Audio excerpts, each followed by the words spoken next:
नमस्कार,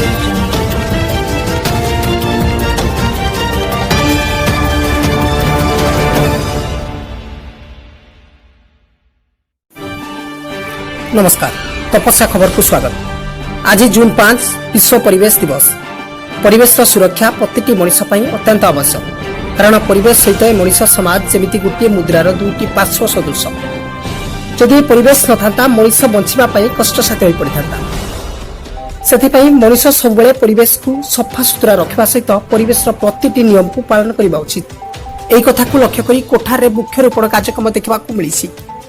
एथिरे मुख्य अतिथि भाव असुराली जोन जिला परिषद सभ्या उमामणि साहू, मुख्य वक्ता युव समाजसेवी सूरज साहू, वरिष्ठ सांबादिक वैकुंठनाथ साहू, स्थानीय सरपंच डॉ निमाई चरण नायक परिचालन में अनुष्ठित वृक्षरोपण कार्यक्रम होता और नवजीवन फाउंडेशन मुख्य मानस रंजन साहू प्रमुख यह वृक्षरोपण में उपस्थित थे।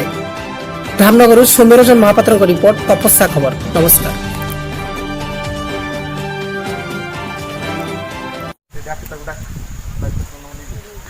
उमामणि साहू, असुराली जिला परिषद सभ्या धामनगर।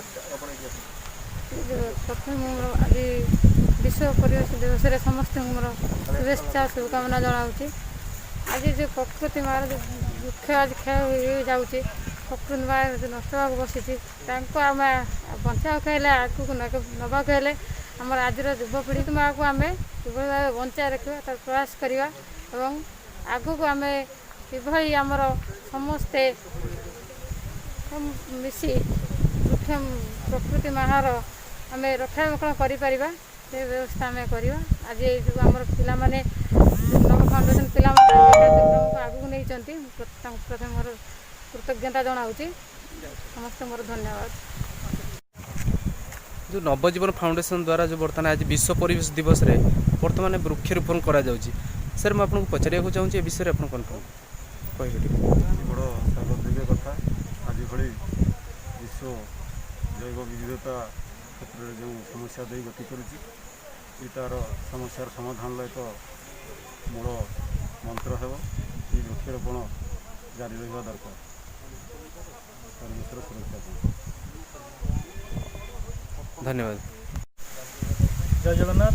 आज जो परिवेश दिवस रे नवजीवन फाउंडेशन युवक भाई मान जो प्रयास निश्चित भाव प्रशंसनीय एवं जगन्नाथ कोटि बरमाई दिंतु।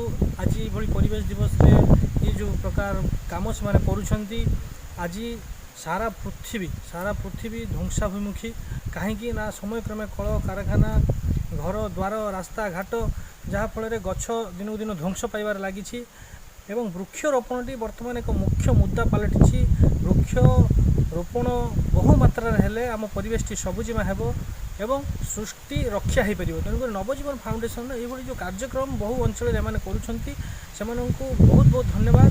सेमाने यही कार्य बहु मात्रा करूँ एवं सृष्टि रक्षा करने ये जो प्रयास से जारी रखिंट ये प्रयास को आहरी तीव्रतर करूँ एवं सेमाने आज एक वार्ता देइछन्ती आसंतु आमे समस्त जड़े जड़े 10टी लेखा गछ लगेबा जहाद्वारा ये प्रकृति सबुजिमा हो पार एवं प्रकृति जदि सबुजिमा हो पार ताहले निश्चित भावे ये सृष्टि रक्षा हो पार। सबुठार बड़ कथा आम गछ लगे दूसरी सत किंतु गछर रक्षणाबेक्षण नितांत आवश्यक। गछ आम जदि लगेबा तार रक्षणाबेक्षण करवा दरकार एवं ये गछ निश्चित बड़ होगा दरकार एवं बड़ हो सारा सृष्टि को एवं सारा समाज को सारा प्रकृति को तार अम्लजान प्रदान करने सहित गछ द्वारा ही परिवेश संतुलित हो पार। तेणुक आसतु आम समस्ते एकजुट होगा ये जो प्रयास को आम तीव्रतर करवा एवं सृष्टि रक्षा करने प्रचुर परिमाण में गछ लगाई एवं आम भारतवर्ष एवं विश्व को सबुजिमा करवा।